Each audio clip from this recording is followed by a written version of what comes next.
Okay, so without further ado, I'd like to introduce Julie English, who'll be presenting today.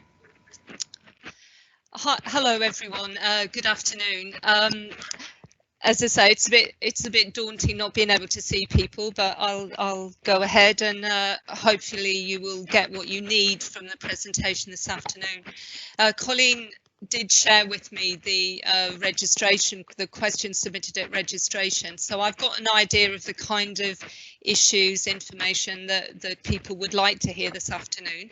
So hopefully I'll address those in the presentation, and then if I haven't, or there is another question that you can think of, then do put that question in the chat and I'll try my best to answer it at the end. Of course, I'm speaking from the point of view of the University of Bedfordshire, and other universities may differ slightly in what they do, but in general terms, we're all more or less doing the same thing, largely because we, as well as our internal processes, we work to external processes of disabled student allowances, which is part of the Student Finance England. So I've tried to address your questions, and then I've also tried to think of the sort of the issues that come up when we're supporting students when they move from school and college and into the university. So just to begin, just a couple of words about language. I think the biggest difference is that we don't use the term special educational needs in higher education. And I think what you tend to see is departments variably called disability team, accessibility, inclusion, additional support. You tend to hear those kind of words rather than special educational needs.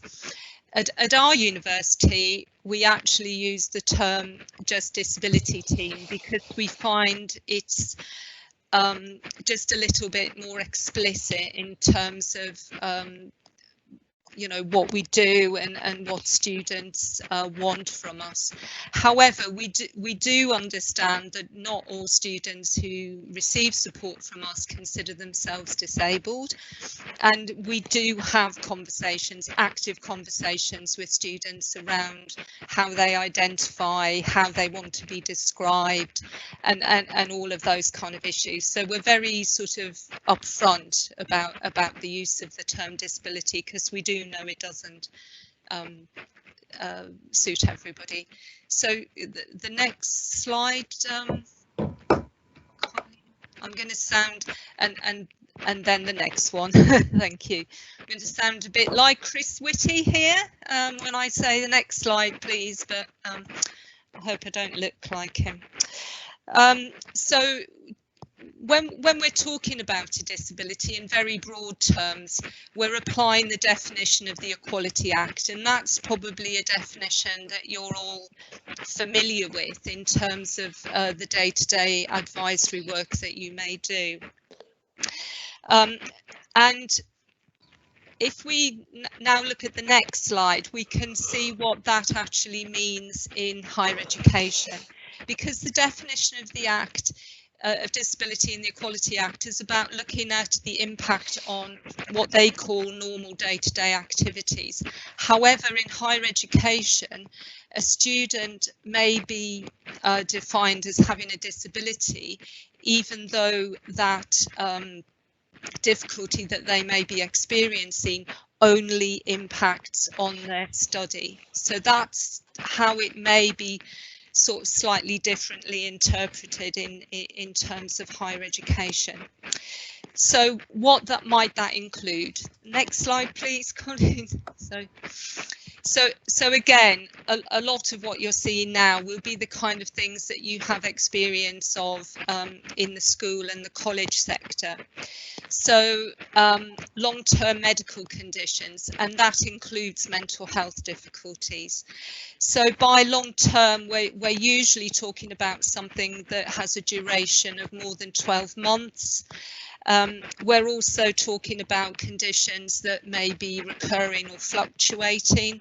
So for some students, that may be something like sickle cell. And then for some students, it may be what we would call a progressive condition. So that could include things like HIV, that could include cancer, that could include multiple sclerosis. So it's quite a wide range of medical conditions would be included in that, which may or may not be supported in the school or college sector.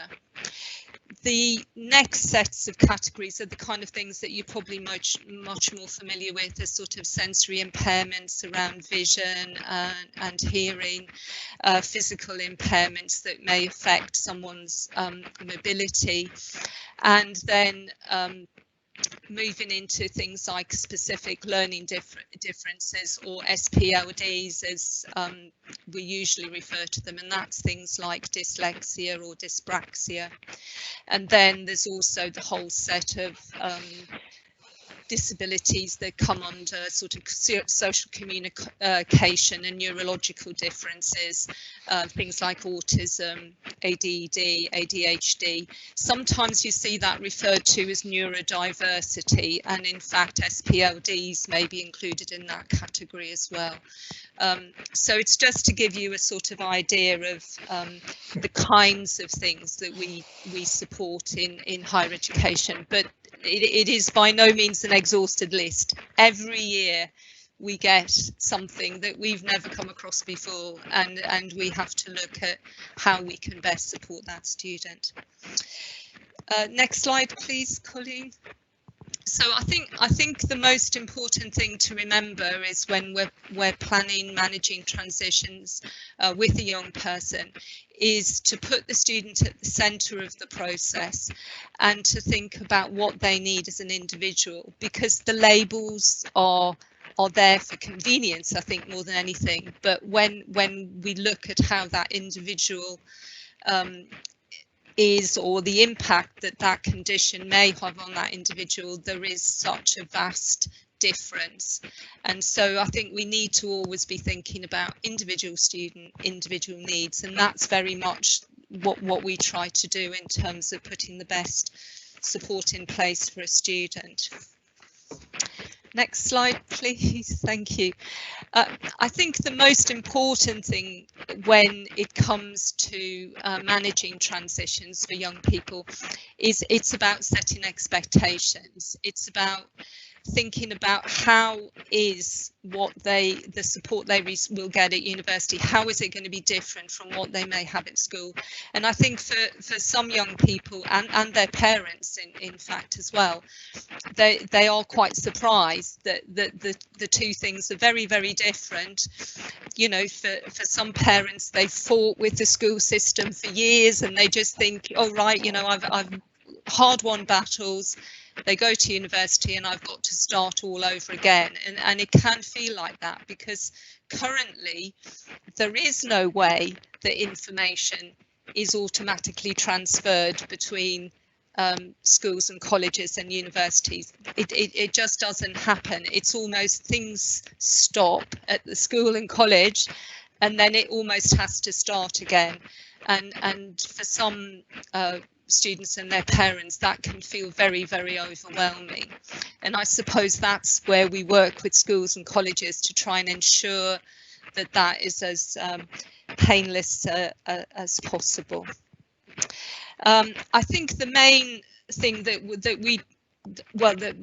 objective of the team at the University of Bedfordshire is about enabling and empowering students to manage, to take control of their own learning and develop those kind of transferable skills that will then allow them to enter the world of work.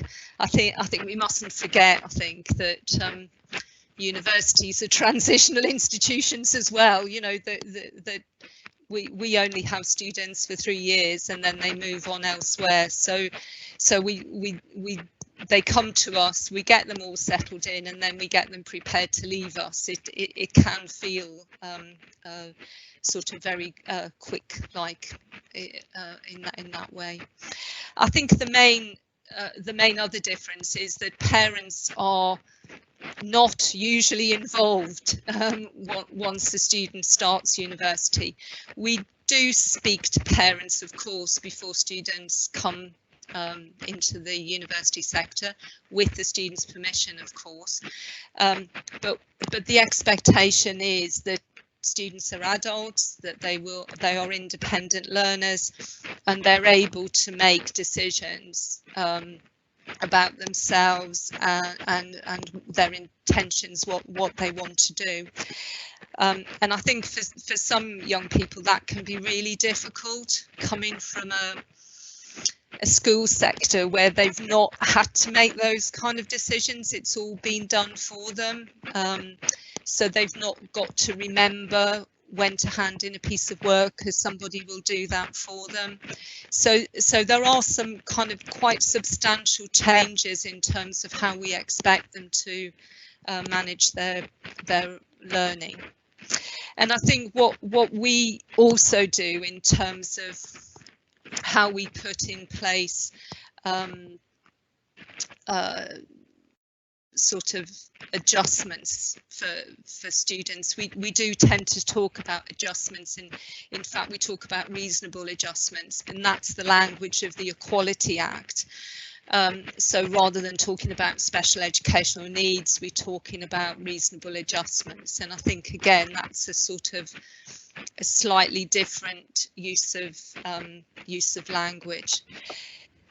Now, my big dream is that all universities are inclusive learning environments where we don't need individual reasonable adjustments for individual students, that any student coming in can experience an inclusive learning environment where their needs are met without anybody having to make any specific arrangements for them.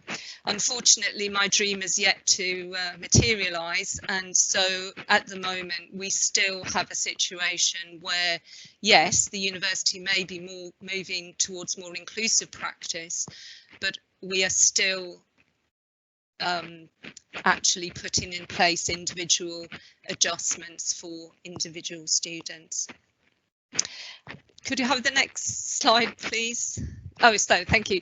So what kind of support is available? So these are the kind of reasonable adjustments that you tend to see that students have, and these are the most common adjustments that students have in universities. That it's not an exclusive list, because obviously it will depend on individual need, but these are generally the kind of adjustments that students would have in a university, and they are probably all very familiar to you, and they're the kind of things that young people will have in schools and colleges. One thing you won't tend to see is the equivalent of a learning support assistant. That's what you don't see. There are some sort of exceptions to that, which I'll come on to a little bit later, but you don't tend to see that sort of one-to-one support for a student in the lecture room, in the seminar room. If a student requires BSL support, obviously they will have somebody with them all the time if they need note-taking support, but that person is literally there to take their notes or to act as their communication support. They're not there to do anything else for them. Next slide, please, Colleen. So the other type of support that is available for students in higher education is disabled student allowances, or DSAs. Now, this is not a financial award, so students aren't actually given money. The award is usually specialist equipment, specialist software, additional one-to-one support. So that may be mentoring. So students who are on the autistic spectrum, students with mental health difficulties, may have what's called a specialist mentor, and that would be somebody who helps them get organised, helps them develop those skills that enable the students to manage their own learning. But typically that is only 1 hour a week. That's not an hour a day or somebody in every class with them. And the other type of one-to-one support would be around specialist study skills. So, for example, a student with dyslexia may have specialist skills to enable them to overcome the difficulties that their diagnosis of dyslexia presents for them. Disabled student allowances also pay for communication support. So the cost of British Sign Language support is paid for by disabled student allowances. Those of you who've worked with deaf students know that that is very, very expensive, and sometimes it exceeds the maximum allowance that DSA make. In those circumstances, the university makes up the shortfall. So students who need that kind of support should never be worried about whether there's enough money to pay for it. It's covered, you know, it is covered. So some students may also be eligible for taxi costs, so they will again, they may have that award, and then there's awards around incidental costs. The one thing that I think is it's not something I personally agree with, but DSA expect the student to pay the first £200 of any award for equipment, and for some students who they are in hardship, their families are in hardship, that can be quite difficult to find that £200. Once a student is at university, we can look at ways of supporting them with that, but before a student is registered, we have no way of paying that money to them. So I suppose there's the university-based support, there's the disabled student allowances support, and there's the personal care support. We have some students who require personal care in the sense that they need someone to, say, help them get around a building. They may need someone to help with toileting. They may need someone to help them with their sort of cooking and cleaning if they're living in a hall of residence. That type of care is called personal support, personal care, and that actually falls outside the remit of the university, and I'm going to come on to talk about the educational healthcare plans and how that all sort of fits in, because that's something that if students leave it till the last minute, it can mean that they start in university without that in place, and that can be catastrophic in terms of their ability to engage with what's going on and actually be successful. So when we're looking at determining need, I like to say determining need rather than assessing, because assessing, I think, sometimes sounds as though we're putting students through a series of tests, and we're not really doing that, although there are some exceptions. So it is about looking at what the student needs.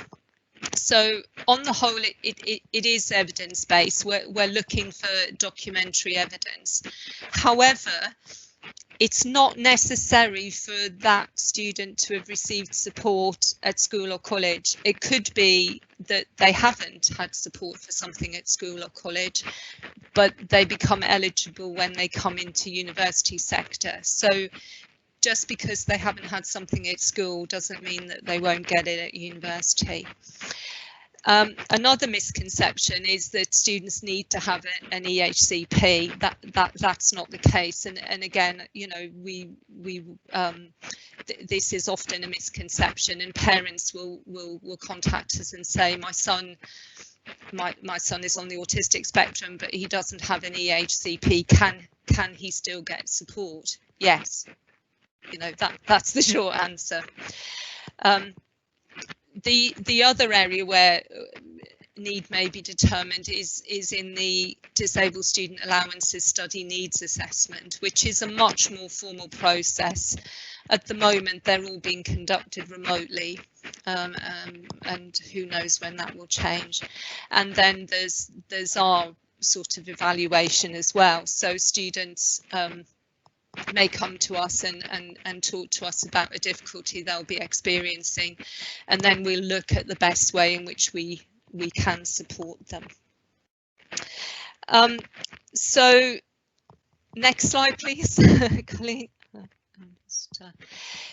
So and I think the thing about managing transitions is often, yes, the young person, but it's also the families. Often there's a lot of anxiety for the family as well, especially if the young person is moving away to university. They're not staying at home and studying locally. They're actually going away, and all the additional issues that may present. So where there is an education and healthcare plan, I mean, what we would be looking at if we did share that is, how is that plan going to be maintained when the student moves into higher education? And as I've already mentioned, if a student requires personal care, so for example, if the student is blind, for example, is not able in the short term to look after their own personal care needs, but may need additional support while they develop the skills to take care of themselves, there is an expectation that is all being sorted out. And again, there is that transition between children's services and adult services that I think sometimes parents don't understand, or they just assume that the education and health plan transfers over to higher education, and it doesn't. And so there's lots of misinformation around education and health care plans. So we will look at an educational health care plan because it's an excellent starting point in terms of determining what a student needs. But we also have the expectation that the school or the college or the local young people's services, I think sometimes it was called Connections, have begun to address those issues with the student and their family in terms of any ongoing sort of personal care needs that the young person may need. And that can be of a particular issue if, for example, a student is moving away to university and they do need to have a personal carer who essentially lives with them, because that is the funding and financing of that can be quite complex. So that's the kind of detail that needs to be sorted out, I think, quite early on. I've just realised one thing I didn't mention in the previous slide, and it is something that actually came up in the pre-registration questions, and it is something that we get asked all the time. And it's around Form 8. You all know about Form 8 and Form 8 exam access arrangements. We don't accept it. It's not. It has limited value beyond working out who gets exam access arrangements for GCSEs, A levels, and sometimes BTEC. Sometimes students will present with a Form 8 and say, I have dyslexia, here's the evidence, and they produce Form 8. Form 8 diagnostic testing is not a diagnostic assessment for dyslexia. It does really concern us that schools are saying to young people, you have dyslexia, this is evidence of your dyslexia, when it's not. And we do understand that schools don't necessarily have the resources to pay for diagnostic assessments, but it can cause a number of issues. I mean, for example, we do have screening. We do have screening for dyslexia at the University of Bedfordshire, and if students have significant characteristics of dyslexia, we will recommend that they have a full assessment, and the university pays for it. They don't have to pay for it.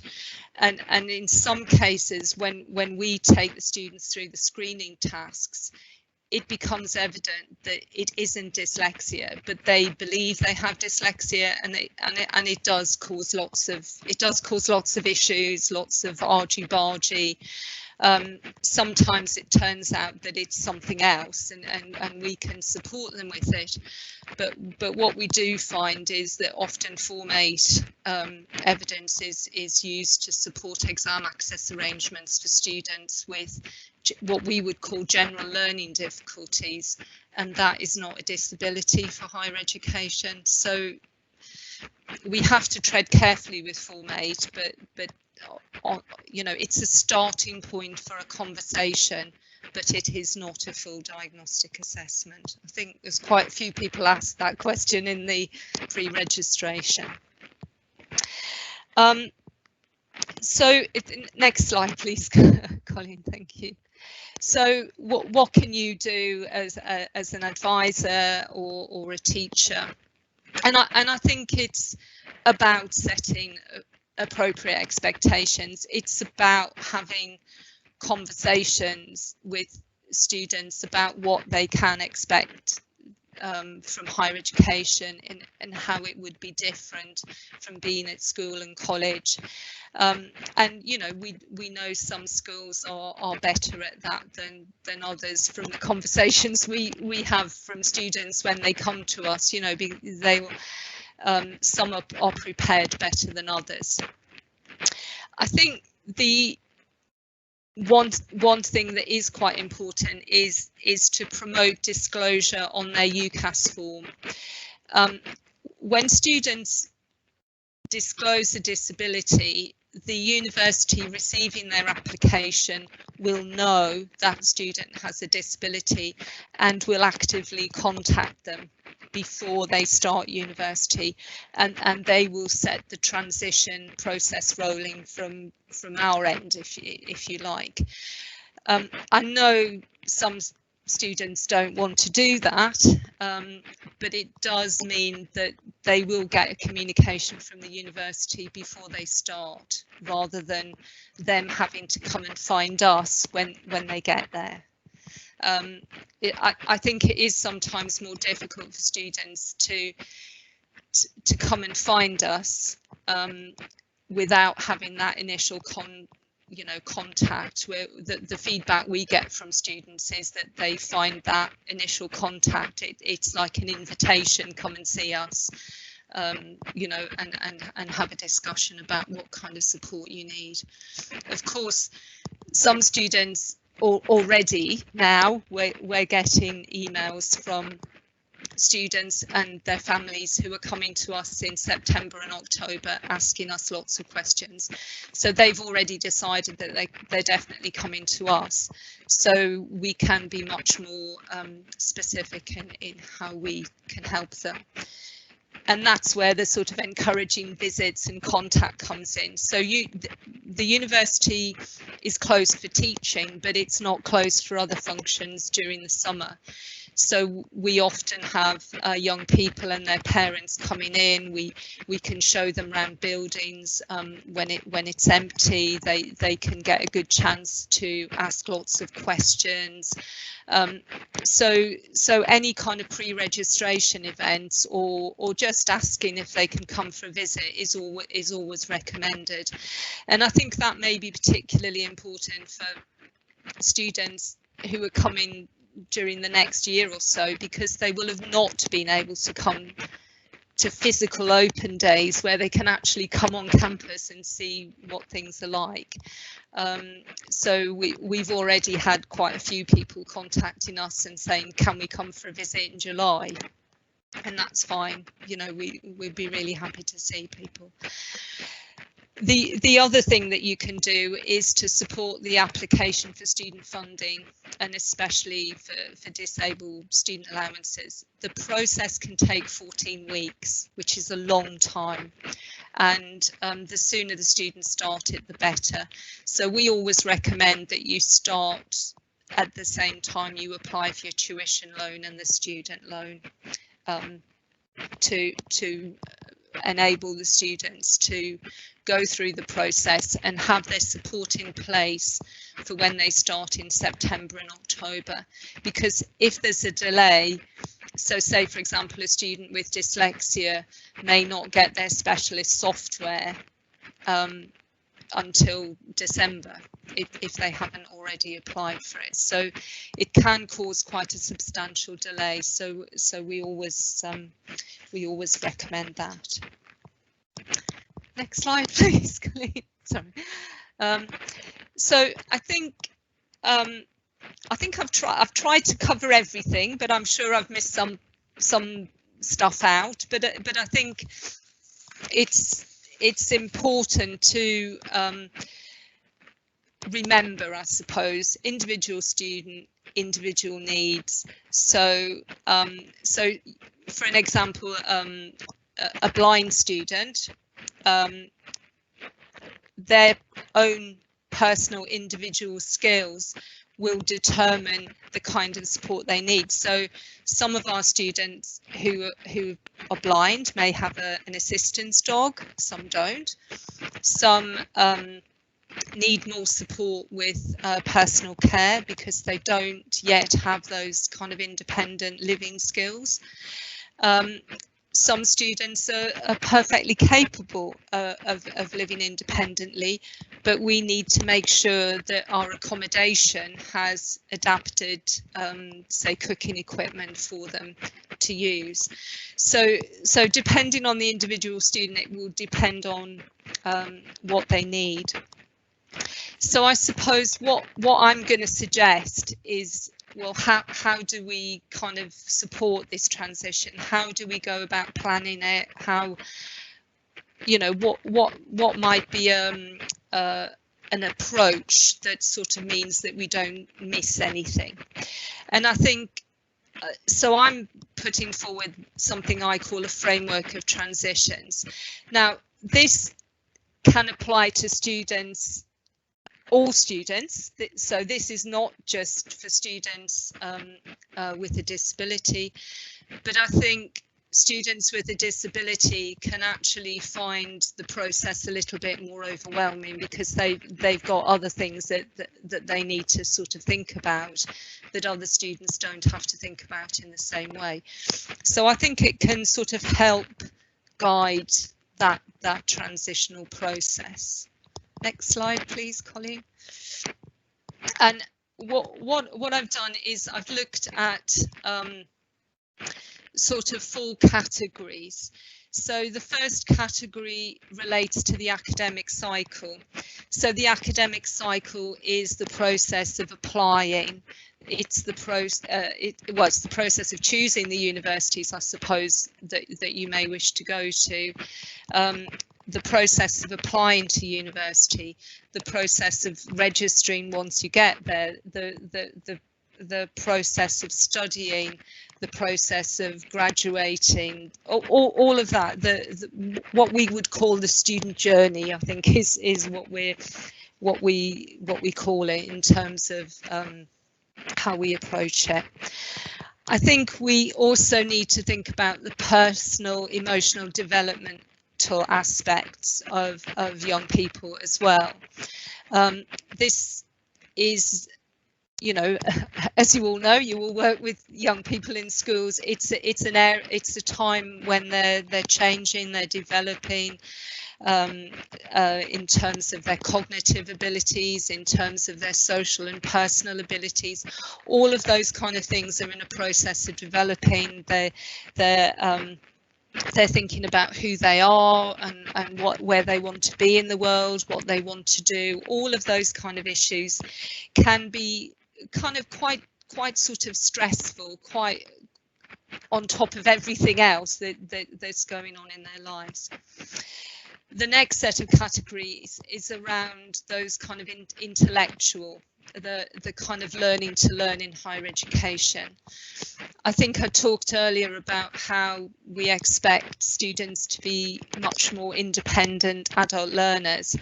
Now, they won't come fully formed from schools into universities and be you know, fully formed independent learners.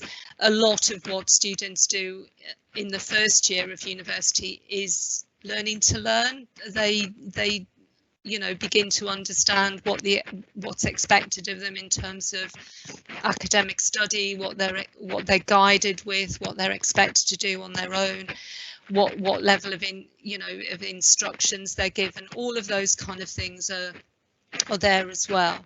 And then I think the other category is around that sort of, I call it a sense of belonging, that sort of attachment. So it's the process of almost detaching from one social group or a number of social groups and then attaching yourself to other social groups. And already you can probably see that process of attachment can be more difficult for some students. With say students on the autistic spectrum may find those kind of processes much more difficult, and I think that's why it's important when we're planning transitions to sort of think about that. So what I've done is I've put together it's a little grid, I suppose, and Colleen is going to share that as well. And again, I think it just helps structure the conversation around what a student needs or what they may need in terms of the process, what they need to find out, if you like, from the university. And I've already hinted when I spoke about a blind student in terms of what they may need if they go to university, what may need to be provided for them in, say, accommodation. And again, for some students, it may be that they don't want to cook for themselves, they don't want to have to bother about cooking, so they may be looking for a university that provides catered accommodation. Now, our university is all self-catered, so a student who has those kind of needs would not be best advised to apply to us if they were planning to live in a student residence. So I think it is sometimes a case about sort of drilling down to that level of detail in terms of individual student need, in terms of what is the best type of university for them to go to and what is it that they need when they get there. It can be, when you start unpicking the prospectuses of different universities and see, you know, if a student really gets incredibly anxious, for example, around exams, would it be a good idea to recommend that, you know, that they apply to courses where there is a lot of very intensive formal exams? So you can begin to see how, yes, that would apply to all young people, but for students with particular difficulties, you know, it may be a much more sort of nuanced process.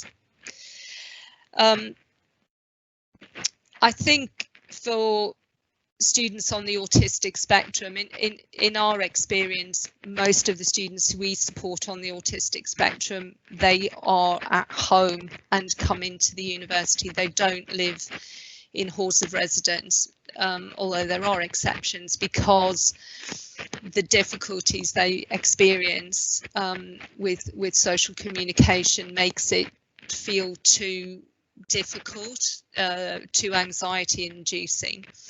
Although with some of our students, they on the autistic spectrum, they may live at home for the first year and then move into student residences in the second and third year when they feel a bit more comfortable. They feel as though they've made connections, they've made friends. So I think that's another thing to remember, is that sometimes what students need in their first year isn't always what they need in their second and third year. We, as I say, right at the beginning, I was saying it's a transitional time, and we take students through that transition and we review. So at our university, we have an annual review of the student support needs, and the students at any time, if they feel their needs have changed, can actually come to us and say, I think I may need more of X, or I may need more of Y. So it is about looking at what the individual person needs. So as I say, if we were in a workshop, if we were actually seeing you face to face, we might have a go at this and you know, get you to think of a student, a particular student that you may be supporting, and how this framework will work with them. But it takes the student right from the process of sort of deciding what it is they want to study, where they want to study, you know, what kind of course they do. And I think if students can get that right, then that often helps them feel more confident that they are making an informed choice about where they're going and what kind of support is going to be provided for them. Now, I do feel as though I've romped through that a little bit, but I think it's really important to give you an opportunity to ask me questions, because it's difficult to cover everything. We at the University of Bedfordshire do have a relationship with the local sixth form college, and one of our advisors does go in there and talks to the staff and the parents and the students, or whoever wants to turn up for the session, and we find that is really helpful. It sort of reduces anxiety levels. The students on the whole come to us and they know what they expect. They've met somebody from the university who may be supporting them, and those kind of things all kind of help in terms of sort of managing anxiety. I think that we spend a lot of time managing student anxiety and parents' anxiety, but again, you know, we can work with parents. We just need the students' permission, but we have to bear in mind that the eventual aim is that the student begins to take more responsibility for themselves, more responsibility for deciding what it is that they need, or able to identify their own needs. But it's not that I think sometimes everyone goes GDPR and everyone gets a bit, you know, kind of worried about it. But, you know, as long as we have the young person's permission, as long as we're speaking in very generic terms, often it is possible to have very, you know, very fruitful conversations with parents. And, you know, we would always encourage them to contact us if they are concerned about something, and you know, arrange to meet us, arrange for a phone call if they're particularly worried. So I'm going to turn it over to you now, and I'm more than happy to answer any questions if I can. Thank you. Thank you so much, Julie. Yes, please do write any questions in the chat. I know we have some that were sent in when people registered. I really hope that, you know, you found it really useful today. And just to let you know that there is this grid that Julie referred to, transition, and it has been sent to me. I could share my screen, but then I'm not sure I'd be able to see all the questions. Yes. So, but I was planning to send it out after this event, so you'll all have a copy of that. So are there any questions? You can unmute your mic, or do you see any in the chat, Emma? Not at the moment, no, which means Julie might have been really thorough and covered everything. Well, or people are thinking. Yeah, I'm thinking, oh yeah, what about? Yeah, but what about? Yeah. Yeah, because I guess this would be a really perfect opportunity if you've got, you know, a very specific question or a student in mind to maybe raise that. Yeah. Julie's got, you know, the answers. Oh, thank you very much. Martina's left us a nice comment, so all information answered for me. Thank you. I'm really glad. Okay.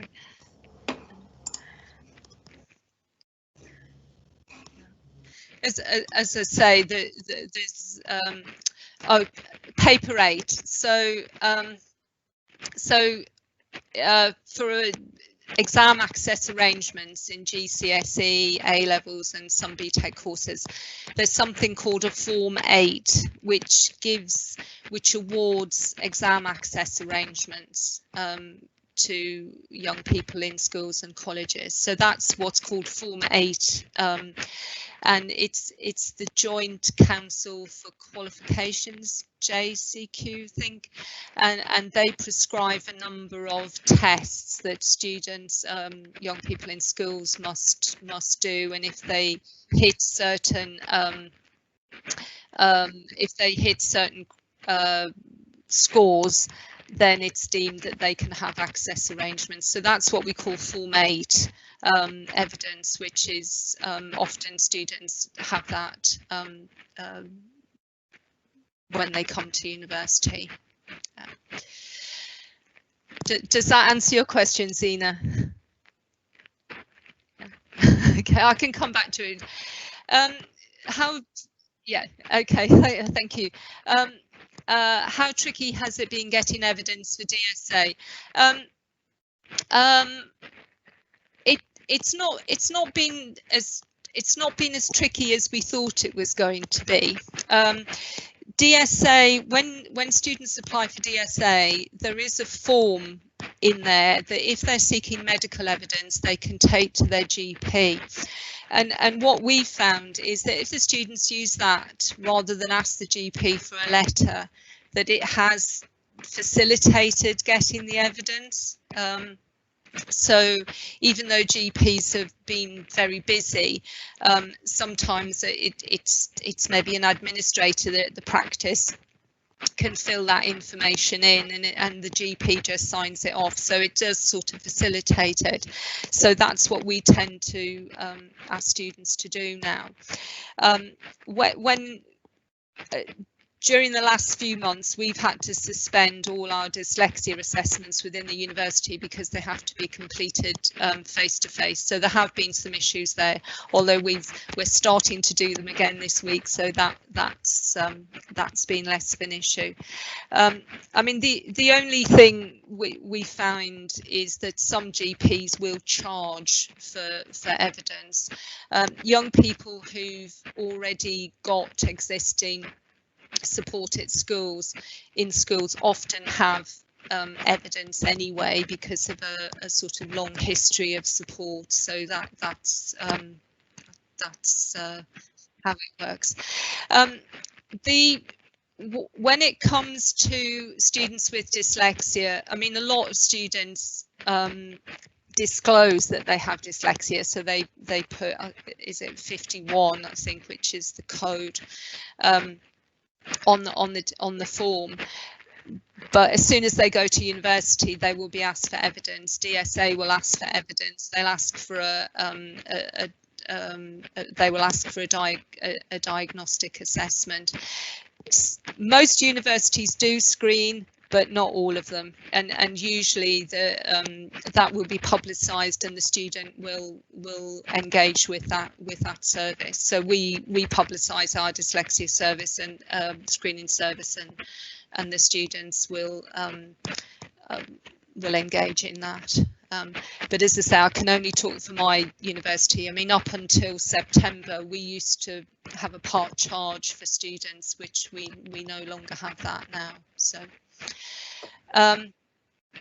Blind student, yes, if they need if students need Braille diagrams, all of that can be provided. That kind of support is usually paid for by DSA, but we have provision for that, and students may be awarded through DSA Braille printers. They have access to ebooks.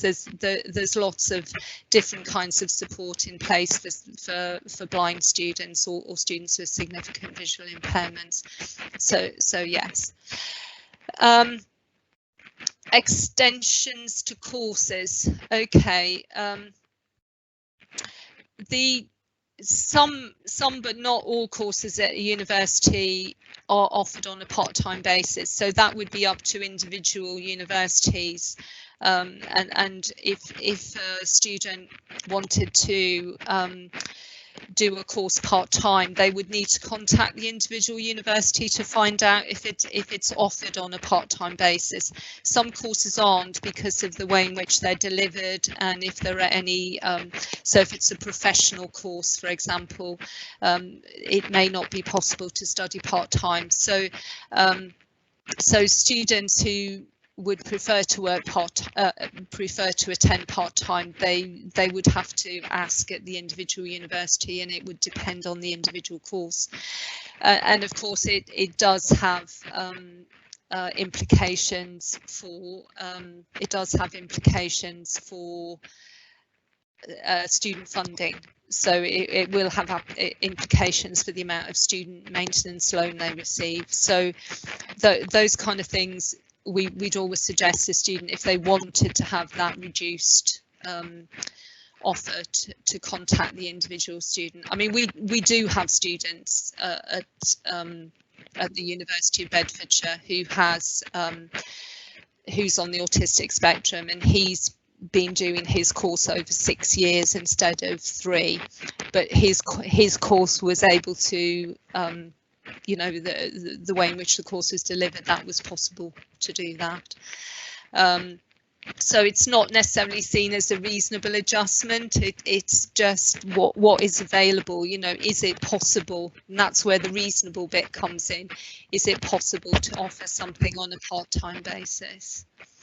Okay. Have a student with significant.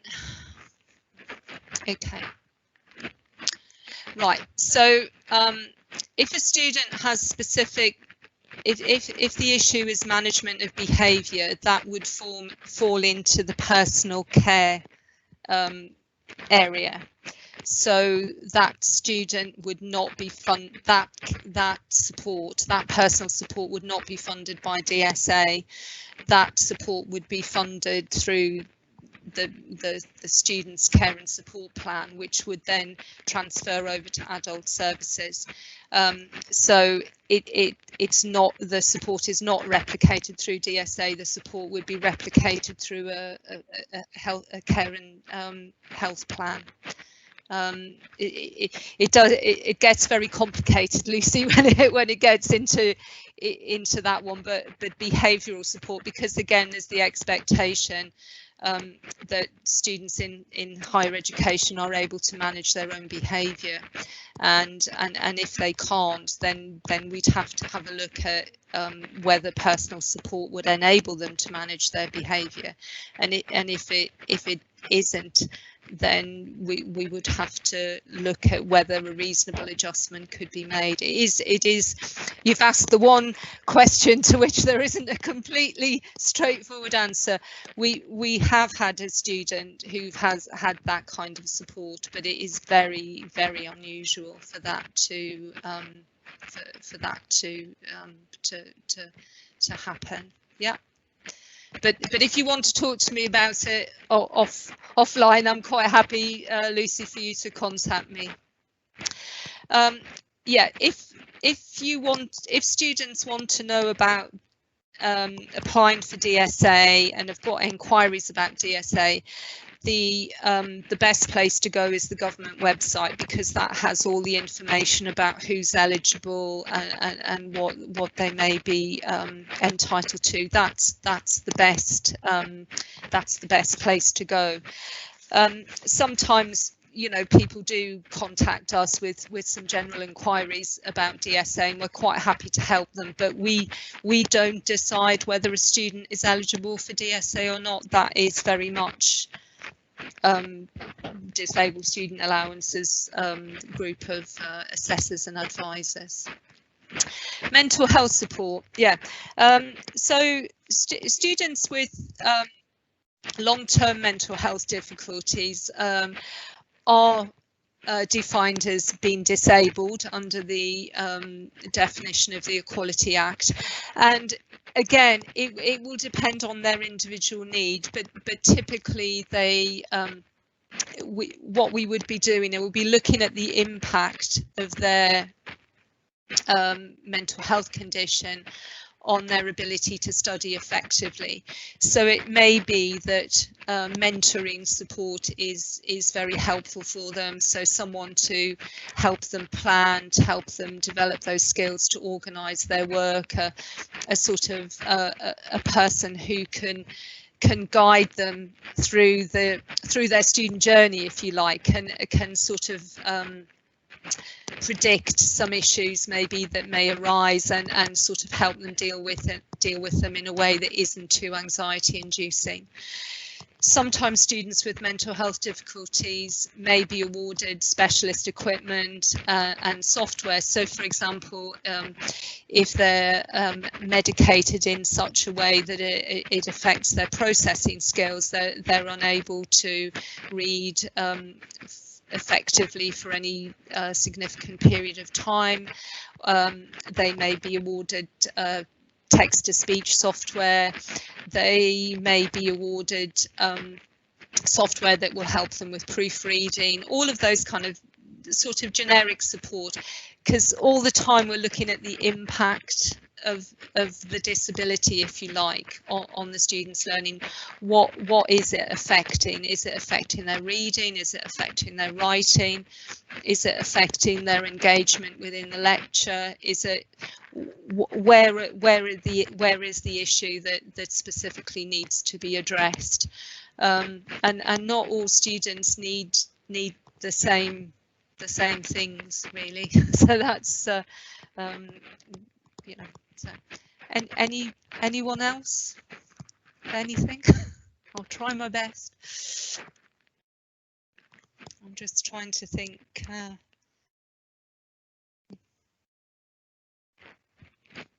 there's anything. Yeah, I think there was a question that came up on pre-registration around what about a student wants support but is not very sort of forthcoming in terms of, and we do get that. We do get students who come to us and say, well, you know, when I was at school I needed this kind of support, but I want to see if I can do it without the support this time. And what we would always say to them is, well, that's okay, but you have got the right to change your mind. So you can come back and you can, you know, say, yes, I do want some support. We also support students who don't want anybody else in the university to know. So we're supporting them, but no one else in the university knows. But it does limit the support that they can have, because if they don't want anyone else to know, they can't have exam access arrangements, for example, because we'd have to talk to the exam office. So it, you know, again, sometimes students, you know, don't need the support in their first year. They can change their mind and come in the second and third year to have support. Some students get say, for example, with dyslexia, may only have their diagnosis in their second year. So then they may not have had any support in their first year, but they get support going forward.